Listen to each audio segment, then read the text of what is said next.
ফারহান আজকে ডক্টরের ঘরে গিয়ে সেই ডক্টর সেজেছে। স্টেথো নিয়ে সে তার বোনের বুক চেক করতেছে যে তার শরীরটা কেমন আছে। তার বোন তার স্টেথো জোর করে কেড়ে নিয়েছে। তারপর আমি আম্মুকে বললাম, আম্মু রেখে দাও, ভাঙে যাবে না, কারণ ডক্টর এখন আসে নাই। দুই ভাই বোন একটা জিনিস নিয়ে আর কি কাড়ামাড়ি করতেছিল।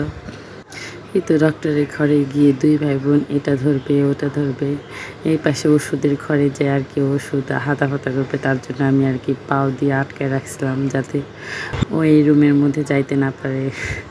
ওই রুমের মধ্যে অনেক ওষুধ সাজানো আছে, তো এই জন্য দুই ভাই বোন ওই রুমের মধ্যেই যাইতে যাচ্ছিল বারবার। আমি পাও নামাই দিচ্ছি, ফারিস্তা বইটা আর কি পড়ে গিয়েছিল। তারপর আম্মুকে বললাম ওইখানে আর কি ব্রেঞ্চের উপরে দুই ভাই বোনের বসাই দাও। এই তো দুই ভাই বোনের বসাই দিছে, বসেই ছিল কিছুক্ষণ। এদের মন দিয়ে বিষয়, ভালো লাগলো একটু, বসলো না লাগলো না। ছোট একটা ভিডিও যদি ভালো লাগে তাহলে সবাই ফান ফারিস্তার জন্য